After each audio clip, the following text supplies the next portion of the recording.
News in 6, right now on the WHAS11 night team. The stunning and massive street takeover in the Highlands. Yeah, they definitely need to increase the police presence on Bardstown Road. 3 arrests in the middle of the night as police send a huge force of officers to Bardstown Road. One neighborhood resident says it might be the final straw. Then, on the move, protesting Oldham County residents get a win. A huge proposed data center is moving from a controversial site. And then, more on the story we first told you on Saturday. The York statue on the Belvedere nearly had its arm cut off by vandals. This is a despicable act of vandalism that has no place in our community. The mayor talks about the attack on the Ed Hamilton sculpture right now on the WHAS 11 night team.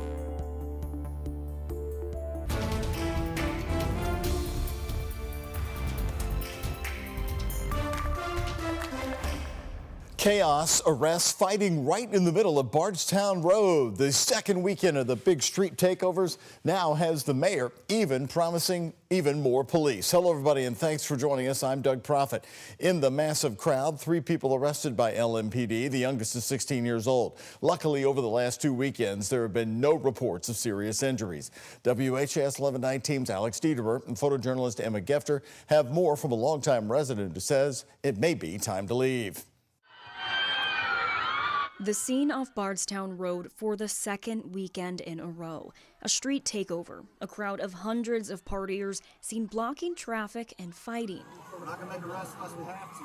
Somebody's fighting in front of you, look them up. There's a fight right there. LMPD body-worn camera footage shows their response to the scene on Grinstead and Highland Avenue just before 3 a.m. Sunday.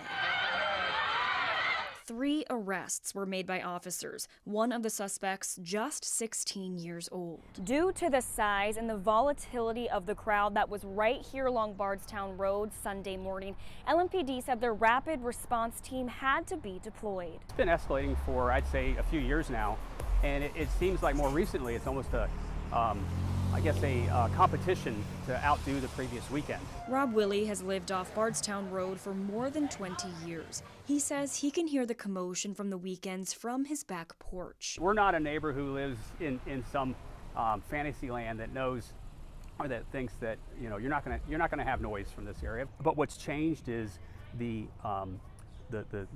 crowd and how intense the crowd is. I share the frustration of the neighbors. We are not afraid to take action on businesses or individuals that are violating the law. Mayor Craig Greenberg and the city have shut down 3 bars along Bardstown Road within the last year. Afro Kanza Lounge, Cafe 360, and Baxter's. What time bars close is one thing that we should consider looking at. Right now, bars have the ability to stay open until 4 a.m. Longtime resident Willie is in favor of bars closing earlier in the night. You can either put more police on the streets and put them in very challenging situations. We don't have enough police already in our force. Or you look at other alternatives, such as closing or having last call at 2 a.m. instead of 4 a.m. Closing at 2 a.m. The Highlands Tap Room announced they're doing this voluntarily to help alleviate the problem.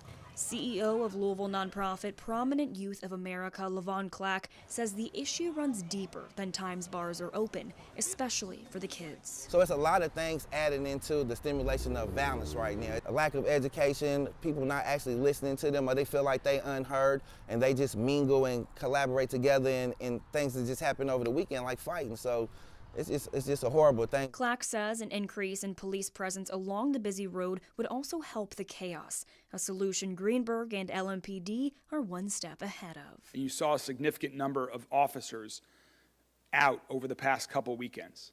I can tell you that will only be enhanced in the coming weeks ahead. Residents and businesses hoping this scene doesn't return for a 3rd weekend in a row. On Bardstown Road, Alex Dieterer, the WHAS 11 night team on your side. Sunday morning's arrests come just a week after LMPD heightened patrols along Bardstown Road after another massive crowd blocked the street during a big party just last weekend. Following major pushback from residents in Oldham County, developers have now picked a new location for that proposed huge data center. Neighbors were concerned about the environmental and financial impacts of the center at one location. The project was 267 acres and backs up to Kentucky 53 in a rural area of northern LaGrange. But neighbors showed out with this support to a public hearing about the project. Now, developers now want to build the new center on D.W. Griffith Lane. That's rather than Highway 53 in LaGrange. The Griffith Lane site, though, is the current site of the popular Sourback Family Movie Drive-In Center. In a post on Facebook, Judge Executive David Vogel says the drive-in would find a new location. Vogel says under this plan, that data center would be smaller with 2 buildings on the site. It still, though, must be approved. We've got a much hotter day on the way for you for all of Kentuckiana tomorrow. We've got a pleasant spring night tonight, but Tuesday is going to feel like summer. And our chief meteorologist, Mallory Schnell, is here tracking the big change on the night team. Hey, Mallory. Hey there, Doug. That's right. Looking to be the hottest day of the year so far. I guess it's about time, right? Early June. We are expecting temperatures tomorrow afternoon in the upper 80s to right around that 90-degree mark. And if Louisville hits 90 tomorrow afternoon, of course, that'll be our first 90-degree day of the year. The hottest we've been so far at the Louisville International Airport for 2025, 86 degrees. Mostly sunny skies on tap tomorrow. Today was a nice summer day. We started off on a very cool note. Temperatures were in the 50s this morning, but we topped out at 83 degrees. We had a lot of sunshine, fairly low humidity. That really helped us jump 30 degrees throughout the course of your Monday. You can see the record high for this time of year in the upper 90s. So thankfully, we're not looking to chase any records anytime soon. Right now, comfortable across Kentuckiana. Temperatures are in the 70s. Of course, a little bit milder still in the city, sitting at 72 degrees in Louisville. But Max HD radar, all is dry. We did just have a stream of clouds that rolled in around sunset tonight, made for a very nice sunset, but we are expecting mostly clear conditions overnight. So that's going to allow temperatures to drop back into the mid to upper 50s, lower 60s. Should be another comfortable start to your Tuesday. Could see a few areas of patchy fog, but otherwise mostly clear conditions. Now, of course, we're going to talk much more about the heat on the way for tomorrow and Wednesday, and also some late week rain chances. That's coming up in our 7-day forecast.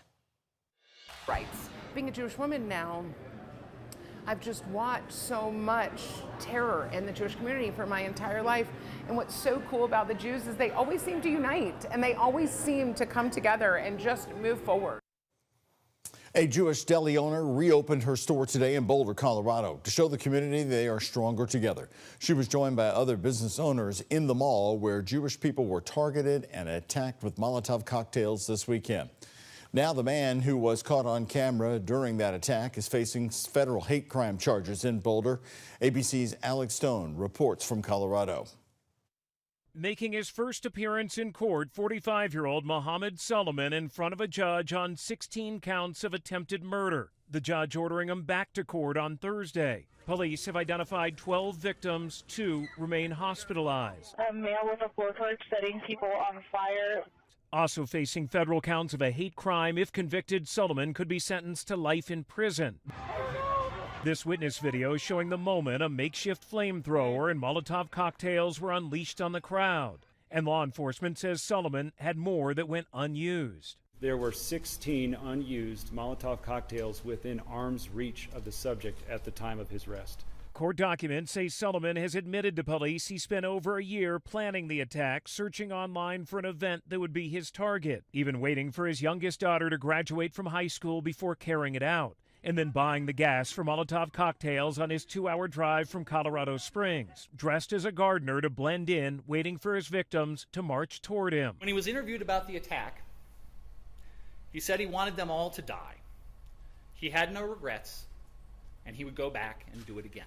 Federal officials say Solomon is in the country illegally. Born in Egypt, he lived in Kuwait for 17 years, according to court documents. He moved to Colorado Springs 3 years ago and overstayed a work visa. Prosecutors here in Boulder say more charges could be coming. As of now, Solomon is not being charged with a federal terrorism case, although the FBI is looking at it as a terrorism incident. Alex Stone, ABC News, Boulder, Colorado. Leo Terrell, the Justice Department official in charge of the Anti-Semitism Task Force, confirmed that one of the victims is a Holocaust survivor. In a post on social media, he wrote, quote, "One of the victims of the Boulder attack was a Holocaust survivor. She endured the worst evil in human history. She came to America seeking safety, and now, decades later, she's victimized again by a terrorist screaming, 'Free Palestine.' Now is the time to speak up. to take a stand. No more silence, no more excuses. Also late today, we learned that a former Utica, Indiana police officer will not be facing charges for failing to report evidence. Instead, they fired him. The Utica Police Department was contacted when a volunteer came across a tote of evidence, including marijuana, police reports, and IDs. It was found inside a vacant Utica, Indiana firehouse. Now, officials are saying that the former reserve officer named Hunter Morrow kept the locked evidence in his police cruiser, and instead of reporting the small amounts of drugs, he would use them to train the canine unit. The police department says they use the firehouse as a place to store cruisers. Morrow is no longer a part of the police department. A barrier is now protecting this big wooden barrier, the Louisville statue on the Belvedere, from future vandalism. The mayor today says they're in the process of fixing York. York is the enslaved African-American man who accompanied the famed Lewis and Clark on their expedition, which first gathered together in Clarksville, Indiana. It was dedicated at the Belvedere, the statue in downtown Louisville, in 2003 to mark 200 years of the Lewis and Clark exhibition. Sculptor Ed Hamilton told WHAS11 someone tried to cut off the statue's hand and rifle with a saw. The mayor talked about it today. This is a despicable act of vandalism that has no place in our community. And so the first thing we are doing is working to get that repaired. And so efforts have already been ongoing this morning to make arrangements to begin the repair process of that statue. The city also placed a mobile security camera right in front of York. If you know something about the vandalism, the mayor asked you call the anonymous police tip line at 574 LMPD.